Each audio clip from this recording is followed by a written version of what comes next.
지금도 이와 유사한 연구 업무를 수행을 하고 있고요. 간단하게 소개드리는데 보면 아마 한국해양연구원이 그 연구 영역이 참 넓다 하고 아마 금방 이렇게 판단하실 겁니다. 조선에서부터 해양 환경, 해양 자원, 그리고 기후변화 등, 그리고 해양 에너지 개발 등 저희들이 해야 할 일도 많고요. 또 해양이 우리 사회에 가져다 줄 그 이익이라고 그럴까 뭐 이런 것들은 또 무한하지 않느냐 이런 생각을 하고 있고, 저희 연구원들은 뭐 이러한 그 책임감, 사명감을 잊지 않고 오늘도 열심히 일을 하고 있습니다. 이 자리를 빌어서 혹시 저 말씀을 좀 올려도 될지 모르겠습니다만은 저는 지난 주말에 해외 출장이었습니다. 그 안에 잠깐 국내에서 어떤 일이 있나 하고 보고를 받았습니다만은 지난주 주말에 여기 어른들께서도 관심을 가지시고 좀 안타까워했을 걸로 알고 있습니다만은 저희 극지연구소가 저희 한국해양연구원의 한 부분입니다. 극지 영역을 이제 전문화하는 거기서 이제 보면은 극지에는 한 15명이 1년 동안 파견 나가서 생활을 하고 있습니다. 저희 같으면 한 12월 달에 이제 파견을 해서 그때가 바로 이제 극지의 남극의 여름이지요. 얼음도 많이 녹고 눈도 없고 기온도 따뜻해서 15명을 파견을 해서 1년 동안 생활을 하고 다음에 12월 달에 돌아옵니다. 그래서 1년 동안 생활이 솔직히 아주 갇힌 곳에서 극지의 한 겨울에는 말이죠. 건물 사이도 이렇게 왔다 갔다 할 수 없이 눈이 이렇게 많이 쌓여가지고 고립된 생활을 하는 아주 어려운 환경이기도 합니다. 그런 속에서 생활하다 보니까 아마 자기네끼리 좀 투닥거리는 일이 좀 있었던 모양이고요. 그래서 그게 동영상이 분포가 되어서 아마 폭력 사건이 났다 해가지고 덜어는 재미있게 덜어나 우려를 끼치는 그런 사건이 좀 있었던 것으로 저는 알고 있습니다. 그게 심려하지 않으셔도 되고요. 저희들 다시 앞으로는 그런 일이 없도록 잘 조정을 해서 극지에 나가 있는 분들이 좋은 환경에서 근무하고 책임을 다할 수 있도록 그렇게 경영하도록 이 자리를 빌어서 어른님께 말씀을 올리도록 하겠습니다.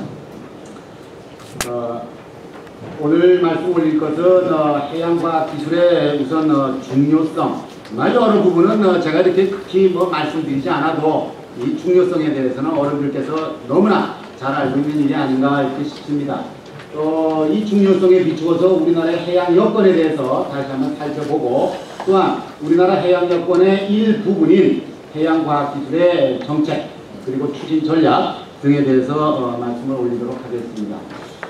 그 이후에는 해군과 관련된 문제, 그리고 여기 어른들이신데 저희들이 좀 더 저희들이 느끼고 있는 부족한 점에 대해서 좀 말씀을 드리고요. 이런 점을 좀 해결하는데 많이 좀 도와주십시오 하고 말씀을 건의사항으로 말씀을 올리도록 하겠습니다. 우선 해양의 특성은 여러 가지가 있겠습니다. 우선 요 4가지로 요약을 할 수 있겠습니다. 바다 면적이 지구 표면적의 4분의 3, 정확하게 71%입니다. 아주 지구 표면적의 넓은 지역을 바다가 차지하고 있습니다. 이 안에는 전 지구에서 서식하고 있는 생물의 80%가 서식을 하고 있고요. 이 자체가 과연 생명의 기원이고 생명의 근원지가 바다, 해양이 아닌가. 이것이 아마 해양의 가장 중요성이 있고 우리 전 인류의 미래가 바로 해양에 있다, 이런 말씀들을 많이 하시고요. 아마 이런 중요성 때문에 바다의 연구를 해야 되지 않나 싶습니다. 또 한편 석유, 천연가스, 메탄 수화물 등 이런 광물 자원이 다량 매장되어져 있습니다. 또 한편 우리가 좋은 일이 있으면은 이렇게 즐기고 있습니다만은 우리 국민의 단백질의 아마 40%를 생선으로부터 공급을 받고 있습니다. 전 인류도 마찬가지고요. 저희들이 아마 생선을 좋아해서 그렇지만, 그렇기 때문에 아마 바다로부터 우리 식량의 공급원 꼭 지켜야 됩니다. 안보 문제와 더불어 지켜야 될 문제가 식량 안보 문제가 바로 바다에 있다고 볼 수 있겠고요. 또 한편 지금 대통령께서도 취임일에 여러 차례 해외에 나가셔서 우리 국가 문제뿐만 아니라 전 세계의 문제로 이니셔티브를 잡고 이제 외교 활동을 벌이고 계십니다만은 지구 환경 변화 문제입니다. 기후 변화 문제입니다. 어찌 보면 여기 저 굴뚝산업에 의해서 온도가 높아지고 굴뚝산업의 온도를 낮추고 탄산가스를 줄이면 혹시 기후변화가 문제가 해결되지 않을까? 그렇지 않습니다. 지도를 보면요, 우리나라는 아까도 뭐 소개 영상이 있었으면 대륙의 한 끝에 있는 대한민국이다시피 우리가 그 산업화 과정에서 줄인 탄산가스는 1~2을 뿐이며 그 자체가 기후변화를 멈추게 하거나 변화를 일으키게 할 수는 없습니다. 기후변화의 주범은 해양입니다. 왜냐하면 지구 표면적을 이렇게 덮고 있는 바다가 태양열을 흡수를 하고요, 또 방출을 하는 이런 기능을 하고 있습니다. 그것이 곧 기후변화를 일으키는 요인입니다. 그래서 해양을 알아야지 기후변화에 대한 예측, 대응, 대비를 할 수 있는 아주 중요한 사안이 된다고 할 수 있겠고요. 또 한편 이 문제는 우리나라야 무역으로 거의 국가의 부가 창출이 되고 또 이런 좋은 환경을 유지할 수 있는 나라라는 건 잘 알고 계실 텐데, 우리나라의 경우에는 무역, 교역의 수송로의 99.7%가 바다를 통해서 이루어집니다. 엄청난 양입니다. 뭐 세계도 75%가 됩니다만 그만큼 바다가 수송로적인 측면에서 중요하다는 이야기죠. 다시 말씀드려서 이것은요, 저희 대한민국은 섬나라입니다. 섬이기 때문에 뭐 직접 저희들 걸어서 대륙으로, 육지로, 내륙으로 이렇게 통과할 수 없는 나라가 한 50년이 되지 않았습니까?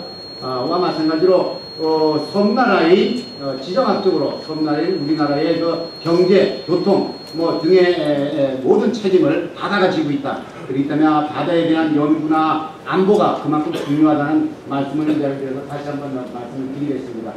뭐 인류가 직면한 현안 문제, 혹은 뭐 이미 어른들께서 잘 알고 계시라고 봅니다. 세계 경제 위기, 이것이 한 번으로 끝나지가 않고 앞으로 여러한 형태로, 여러 형태로 다시 다수 반복적으로 일어날 그런 우려가 있다. 이런 거를 정부에서는 이미 인지를 하고 대통령께서도 이미 경제 위기 극복을 위한 전략을 국민들에게 그리고 국가 차원에서 잘 세우고 있는 걸로 알고 있습니다. 자원 문제, 참 그 심각한 문제가 아닐 수가 없습니다.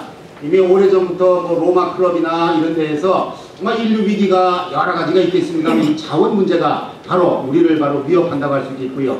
바로 작년부터 그 석유값 몇십 프로 하는 것이 100불까지 올라갔을 때 솔직히 저도 석유 생산자는 아니고 입니다만은 그 뉴스를 들을 때마다 가슴이 조마조마했고요.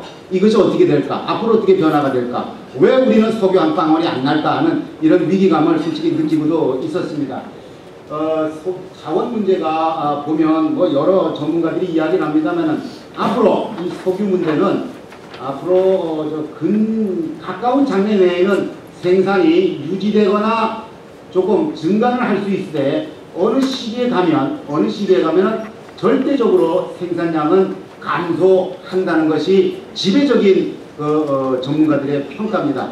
그래서 다시 한번 자원의 문제는 올 것이다.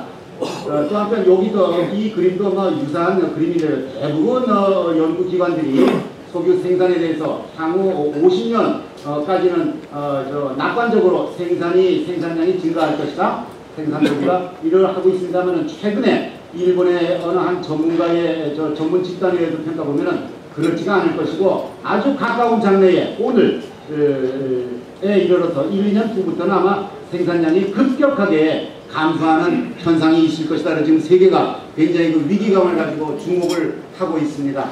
저희들이 느끼고 있는 이런 자원 문제보다도 자원의 위기는 더 빨리 더 심각하게 올 수 있다. 과연 이러한 위기를 저희들은 어떻게 극복할 수 있으며 어떻게 해결할 수 있는가? 분명한 것은 저 우주에서부터 달이나 이런 데서 아마 자원을 확보하기 전에는 가까운 장래에 바다에서 이런 문제를 해결하는 방법밖에 없지 않느냐 하는 것이 아마 저뿐만이 아니라 여기 계신 어른들도 같이 공감하시리라고 생각이 됩니다. 기후변화 문제입니다. 여기 메인되는 것이 세계 유수의 연구기관들의 이름들입니다. 이 기관들이 발표한 내용을 보면 아마 2000년 그리고 2010년 바깥에 있습니다. 앞으로 기후변화, 지구의 온도가 어떻게 될 것인가에 대한 예측 표인데요. 어느 연구기관이든지 앞으로 100년 후까지 보면 지구의 온도는 최소한 2도에서 5도까지 증가할 것이라는 이런 전망을 내놓고 있습니다. 낙관론이든 비관론이든 지구의 온도는 올라갈 것이라는 이런 예측을 지금 하고 있는 거라고 할 수 있겠고요. 지구 온도 상승, 기후변화, 이것은 피할 수 없는 길이고, 그렇다면 아까 자원 문제와 같이 이런 문제를 어디서 어떻게 해결을 얻을 수 있을 것인가, 답을 얻을 수 있을 것인가 하는 문제도 바로 해양하고 연결 지을 수 있으리라고 저는 생각을 합니다.